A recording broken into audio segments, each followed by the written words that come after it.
Hello everyone, welcome back to my channel.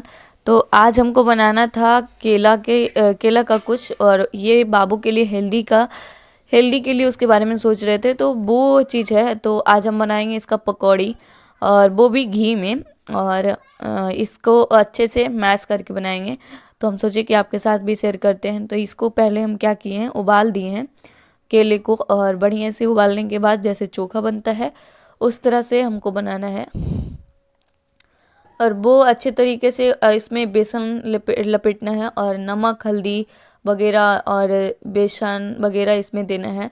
और कोई भी आपके पास, अगर वैसे तो बाबू मिर्च नहीं खाएगा तो उसके लिए वो नहीं देंगे, और कोई थोड़ा बहुत मसाला है तो उससे उसको डाल सकते हैं। वैसे तो बाबू है तो उसके लिए बिल्कुल भी नमक चाहिए, और तीखा तो बिल्कुल भी नहीं चाहिए, और ना ही कोई मसाला भी चाहिए। तो हम उसका तैयारी कर रहे थे। सबसे पहले उसको छीले हैं, और छीलने के बाद अच्छे से निकालना पड़ता है, क्योंकि ज़्यादा कुकर में थोड़ा ज़्यादा हो गया था। क्योंकि एक सीटी लिया तो हमको लगा थोड़ा नहीं पका होगा। और ये हम आपके साथ ये बता दें कि ये हमारा पहला एक्सपीरियंस है जो कि केला को कुकर में पका रहे थे। तो थोड़ा भी सस्पिशन भी था, और थोड़ा एक्साइटमेंट भी था कि अच्छा चलो एक दिन बनाने का भी तो मौका मिला है। और ये सब बनाने के लिए हमें पहले सब कुछ तैयार करना पड़ता है, और सब कुछ ये देखना पड़ता है कि सब सामान है या नहीं।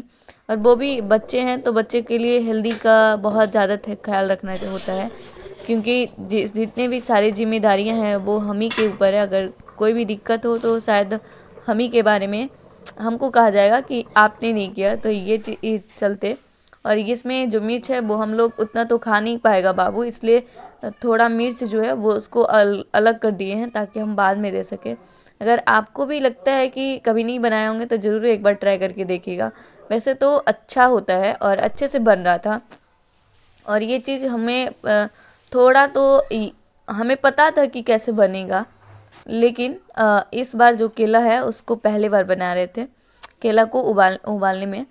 और इसमें ज़्यादा कुछ देना नहीं होता है, और हम लोग जानते ही हैं कि ज़्यादा ज़्यादा तामझाम नहीं करना पड़ता है पकौड़े में। आप थोड़ा सा अगर तीखा खाना पसंद करते हैं तो तीखा दे सकते हैं, और अगर आप मीठा खाना पसंद करते तो उतना तीखा नहीं दे पाएंगे, और ना ही नमक ज़्यादा अप्लाई कर सकते हैं। तो ये सब था। तो इसको अच्छे से गूँथने के लिए जैसे जैसे हम इसको गूँथ रहे थे उस तरह से पानी बाद में अच्छे से मेल्ट हो रहा था, मिल रहा था, और बहुत अच्छे से सब बाद में समझ में आया। और ये था घी, और घी में पका रहे थे तो ये लग रहा था कि ये वैसे तो बेसिकली तेल में ही पकता है, लेकिन अभी घी में बना रहे थे ताकि बाबू के लिए। वैसे बाबू घी के साथ रोटी या चावल खाता है, और वो चोखा वगैरह आलू वगैरह रहता है तो उसके साथ खा लिया करता है। तो हम सोचे कि चलो इसको भी बना के देखते हैं। और हमारे यहाँ आया था आज, वो बन के तैयार हो गया था। और ये है जो कि हम लाए थे पेन। छत पे गए थे अपने फॉर्म को अप्लाई करने के लिए, तो हुआ नहीं तो काम नीचे नीचे नीचे चले आए, और यहाँ आए लेके आए थे पेन, तो वो हम आपके साथ शेयर कर रहे थे। तो ये है रीजनिंग का सेट, और रीजनिंग में जो भी क्वेश्चंस गलत हुए थे वो वाला सबका एनालाइज किए हैं, और जो हमसे बना भी था। और जो भी एक होता है ना कि मतलब कि नहीं जानते हुए भी सही कर लेना, और फिर हो सकता है सिली मिस्टेक्स से सही हो जाना या फिर गलत हो जाना, तो वो सारे लिखे थे। 15 में सिली मिस्टेक्स, और 21 नंबर जो था वो नोट टच हम किए थे, जिसका आंसर कुछ ऐसा था। और 22 25 और हमारा देखिए यहाँ 18, और ये है 3 4, और इसमें रॉन्ग जितना हुआ था वो 4 हुआ था। और 15 जो था वो करेक्ट हुआ था, अनअटेम्प्टेड जो भी नहीं हम बना पाए वो 6 था। और इसका जो 50 आउट 28 था। तो ये रहा फर्स्ट मॉक जो रीजनिंग का टेस्ट था। हमको लगता है जहाँ तक कि रीजनिंग का जो सेट होता है उसी से आपका रीजनिंग बहुत अच्छे लेवल से तैयार हो जाएगा, क्योंकि बस आप एनालाइज करिएगा, बस उसके बाद आपको सब कुछ समझ में आने लगेगा। और अच्छे से करिएगा तब जाके और भी आपको रीजनिंग का कोई भी बुक पढ़ने का कोई ज़रूरत ही नहीं पड़ेगा। और दूसरा वाला मॉक यहाँ है, जो कि फर्स्ट मॉक इसमें लिख दिए, और रॉन्ग हमारा कितना है, 15 सही है और 2 रॉन्ग है, अनअटेम्प्ट 8 है। तो ये दूसरा था, और इसका एनालाइज आपके साथ शेयर नहीं किए हैं। और नहीं किए हैं इसका, क्योंकि बहुत ज़्यादा इजी लग रहा था और कोई कारण बस छोड़ भी दिए थे, तो इसका एनालाइज नहीं।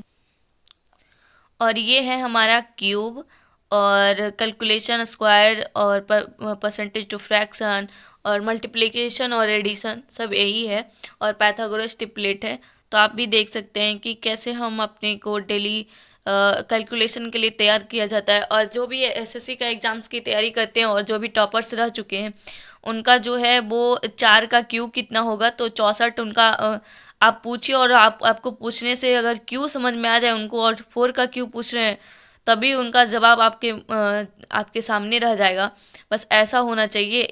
ऐसा जो एक्सपीरियंस होता है बनाते बनाते होना चाहिए अभ्यास, तो अब जाके ये बहुत अच्छे से तैयार हो पाता है।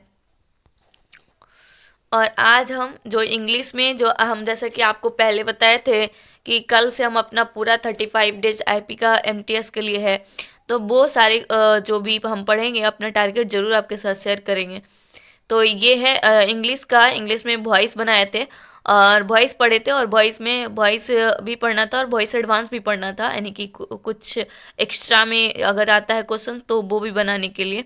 तो ये सेंटेंसेस है, और ईरर है, फिल इन द ब्लैंक्स है, सेंटेंस इंप्रूवमेंट है, चेंज ऑफ वॉइस है, एक्टिव वॉइस, पैसिव वॉइस से क्वेश्चंस पूछे जाते हैं। तो सारे लिखे थे कि इसका यूज कहाँ कहाँ होता है। तो ये सारे आज का है, जो कि फर्स्ट आज इंट्रोडक्शन है इसका, तो कुछ ज़्यादा लेना नहीं है, और ज़्यादा लेने से नहीं बल्कि अच्छे से याद करने का होता है।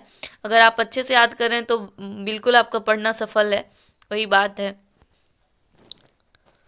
और आज हमारा था जो कि IBMTS में जो भी क्वेश्चंस वगैरह वगैरह था, उसका एक LCM SCF का जो प्रीवियस ईयर सेक्शनल मॉक होता है उसको लगाए, चैप्टर वाइज लगाए थे, सेक्शनल नहीं। और तो LCM और HCF का था, तो वो उसका क्वेश्चंस को लगाए थे, और वो उसी का दिखा रहे थे, शायद आपके साथ पहले भी शेयर कर चुके हैं। तो आज का कुछ क्वेश्चंस ऐसे थे, और इसमें क्वेश्चंस आपको देखने के लिए राकेश सर का जो क्वेश्चंस है, क्वेश्चन बुक जो है वो, उसमें हम ज़्यादा उन्हीं का खरीदे थे और पहले खरीदे थे, इसलिए तो उसमें ज़्यादा क्वेश्चंस इससे दे रहा था, और ये थोड़ा उल्टा सीधा करके, मतलब कि कैसे भी बनाया जा सकता है, तो वो थोड़ा माइंड को डाइवर्ट करने के लिए अलग अलग तरीके से क्वेश्चन पूछा जा रहा था। लेकिन यही क्वेश्चन काफ़ी ज़्यादा क्वेश्चंस इससे है, और बहुत लगता है एक ही क्वेश्चंस को बहुत बार रिपीट किया गया है। तो ये था मैथ का। और ये था हमारा जो रीडिंग करते हैं वो अटोमिक हैबिट से था, और इसका लेखक जो थे जेम्स क्लियर थे, हैं भी, हैं ये से बोलना चाहिए वैसे। और ये है इनका बुक का मतलब ये है कि माई स्टोरी उनका खुद का स्टोरी है। Why tiny change make big difference, यानी कि छोटा सा चेंज आपके साथ क्यों बिग डिफरेंट करता है। तो ये चैप्टर आज का हमको पढ़ना था, the surprising power of atomic habit. तो ये हमको आज पढ़ना था, और उससे पढ़े भी थे। देखिए माई स्टोरी, तो वो अपने बारे में पहले बताए हैं, तो उसके लिए आज हमारा रीडिंग का जो भी था वो इसी से था। और आप जानते हैं कि अभी हमारे पास ज़्यादा टाइम है नहीं, तो जो भी 200 मोस्ट रिपीटेड इडियम है एसएससी एग्ज़ाम्स के लिए, तो सारे एग्ज़ाम्स जो आईबी का सिक्योरिटी असिस्टेंट का जो था वो इसी से हमको इडियम फ्रेजेज मिला था, तो इसी को अभी रिपीट कर रहे थे, और वो कल रिपीट करना था जो कि 18 तक था। तो इसके अगले दिन जो है वो उसको इसको पढ़ने के बाद दूसरे चैप्टर में जाएंगे। तो इसको काफ़ी ज़्यादा बार रिपीट करना है, और बहुत कम टाइम है हमारे पास, तो इसी को पढ़ना प्रीफर किए थे, और मोस्ट रिपीटेड जो था उसी को पढ़ना प्रीफर किए थे। तो ये था हमारा आज का टारगेट। और अगर आप लोग भी टारगेट पूरा किए होंगे या फिर कहाँ तक पूरा हुआ है ज़रूर बताइएगा, और अपनी कोई भी क्वेरी हो तो कमेंट करके ज़रूर बताइएगा। हमारी वीडियोज़ अच्छा लगे तो लाइक शेयर एंड सब्सक्राइब जरूर करिएगा। बाय।